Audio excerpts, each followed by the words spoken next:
नमस्कार, मैं हूं कैप्टन प्रभाकांत त्रिवेदी। वेदवाणी चैतन्य चिंतन पर आप सभी श्रोताओं का हार्दिक स्वागत और अभिनंदन। हम बहुत दिनों के बाद आप सबके समक्ष उपस्थित हो रहे हैं, इसके लिए क्षमा प्रार्थी।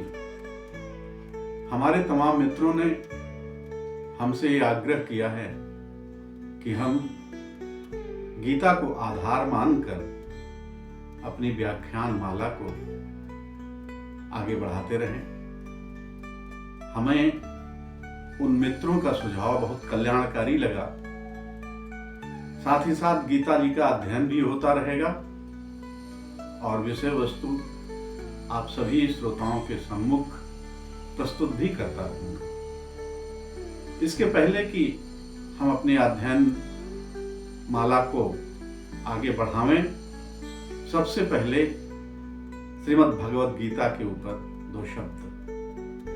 श्रीमद् भगवद गीता को उपनिषदों की श्रेणी में रखा गया है और श्रीमद् भगवद गीता को गीतोपनिषद की संज्ञा दी गई।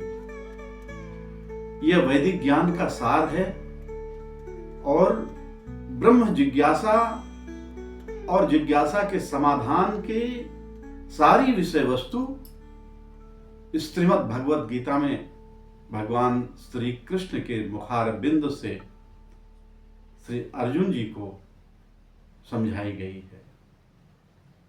विचार करते हैं कि इसको गीतोपनिषद क्यों कहा गया, इसको उपनिषदों के श्रेणी में क्यों रखा गया। आप सभी जानते हैं उपनिषद का तात्पर्य क्या है। जब आचार्य अपने शिष्यों को अपने पास बैठा करके उनकी जिज्ञासाओं का समाधान करता था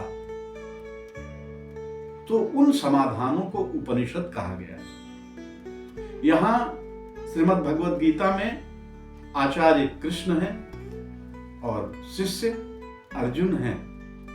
अर्जुन की शंकाओं का समाधान भगवान श्री कृष्ण करते हैं, इसलिए इसको गीतोपनिषद कहा गया। श्रीमद् भगवद गीता के महात्म को मनीषियों ने यह कहकर के उसको महत्ता दी है कि सर्पोपनिषदो गावो दुग्धा गोपाल नंदनः पार्थो वत्सः सुधीर भोक्ता दुग्धा गीतामृतम महत्। ये गीता ये अमृत है। किस प्रकार का अमृत है? सभी उपनिषदों के स्वरूप में गाय हैं और भगवान श्री कृष्ण उस गाय के दोहने वाले ग्वाले हैं। श्री अर्जुन जी उस उपनिषद रूपी गाय के बछड़े हैं और उससे जो प्राप्त अमृत है वो गीता के स्वरूप में आपके सम्मुख आपके कल्याण के लिए रखा गया है। और भी कहा गया है गीता सुगीता कर्तव्या किमन्यैः शास्त्र विस्तरैः या स्वयं पद्मनाभस्य मुख पद्मात् विनिसृता। गीता का पाठन, गीता का श्रवण, गीता का अध्ययन यूं तो कल्याणकारी है ही, लेकिन जब गीता अभ्यास में आ जाए, जब गीता व्यवहार में आ जाए तो अभ्यासी को, व्यवहारी को परम पद परम कल्याण प्रदान करने वाली हो जाती है। गीता के अध्ययन से या अनुशीलन के गीता के उद्देश्य क्या है? क्यों व्यक्ति गीता का अध्ययन करे, गीता का अभ्यास करे, गीता का अनुशीलन करे? सनातन धर्म में 4 पुरुषार्थ बताए गए हैं और उन चारों पुरुषार्थों में सबसे ऊंचा पुरुषार्थ मोक्ष है, जो भगवान जीव के ऊपर प्रसन्न होकर के प्रदान करते हैं, प्राणी के ऊपर प्रसन्न होकर के प्रदान करते हैं।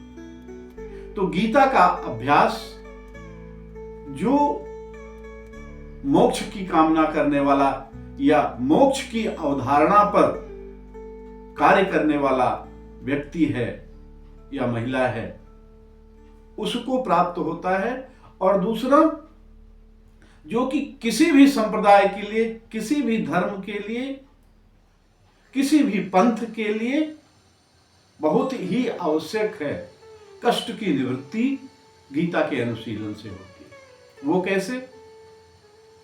तो गीता का अभ्यासी, स्वयं श्रीमद् भगवद गीता में भगवान श्री कृष्ण कहते हैं कि व्यक्ति को उसके कर्मों का फल निश्चित ही मिलता है, वो कर्म चाहे अच्छा हो या बुरा। अवश्य में वो भोक्तव्यम निज कर्म शुभाशुभम। तो इस आधार पर व्यक्ति को उसके शुभ और अशुभ कर्म तो भोगने ही भोगने, लेकिन गीता अपने अभ्यासी को यह सिखा देती है कि कर्म के फल भोगते समय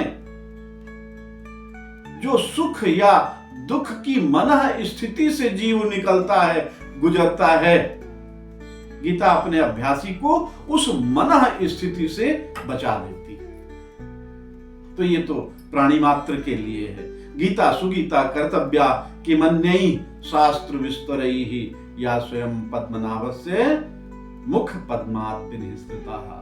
ये गीता सुगीता तब बन जाती है जब कर्तव्य में आ जाती है, जब अभ्यास में आ जाती है।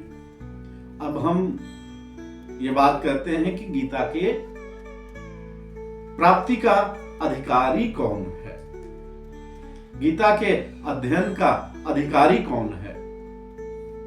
भगवान श्री कृष्ण कहते हैं, हे अर्जुन, गीता किसी धर्म, किसी संप्रदाय, किसी जाति, किसी व्यवस्था और या लिंग के आधार पर ये वर्गीकृत नहीं है, तो ये तो प्राणी मात्र के कल्याण के लिए है।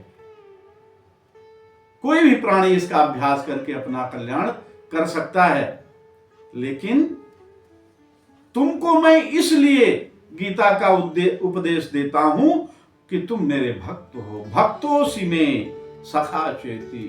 तुम एक तो मेरे भक्त हो और दूसरे मेरे सखा हो, इसलिए मैं तुमको ये श्रीमद् भगवद गीता का ज्ञान प्रदान कर रहा हूं। इसलिए कल्याण तो सबका होगा, लेकिन जो भगवत भक्त है उसका श्रीमद् भगवद गीता के अनुशीलन से विशेष कल्याण होगा। अब हम चर्चा करते हैं कि इस ज्ञान का, भगवद गीता के ज्ञान का जो अवतरण है वो किस प्रकार से हो। सामान्यतः हम आप यही जानते हैं कि श्रीमद् भगवद गीता का ज्ञान कुरुक्षेत्र में दोनों सेनाओं के बीच में भगवान श्री कृष्ण ने अर्जुन को दिया। लेकिन यह ज्ञान यहीं से नहीं है, यह ज्ञान शाश्वत है। परमपिता परमात्मा श्रीमन नारायण ने यह ज्ञान सूर्य को दिया, जो विवस्वान के नाम से विख्यात, और विवस्वान ने यह ज्ञान मनु को दिया, मनु ने यह ज्ञान इक्ष्वाकु को दिया, और धीरे धीरे धीरे धीरे समय के कारण यह ज्ञान विच्छिन्न हो गया। इसी ज्ञान की पुनः स्थापना के लिए, इसी ज्ञान को अपने वाणी से भगवान श्री कृष्ण ने पुनः अर्जुन को प्रदान किया। इस प्रकार से श्रीमद् भगवद गीता का यह ज्ञान सनातन है। आज इतना ही। आगे श्रीमद् भगवद गीता के प्रथम अध्याय से हम प्रारंभ करेंगे, और हम आशा करते हैं कि एक बार फिर से आप सभी लोग हमसे जुड़ें, हमारे चैनल को लाइक करें, सब्सक्राइब करें। और अब गीता के ऊपर जानने के लिए तो बहुत सारे प्रश्न हैं। आप हमसे हमारे चैनल के माध्यम से अपने प्रश्न डाल सकते हैं और हम यथा ज्ञान उनका समाधान करेंगे। धन्यवाद।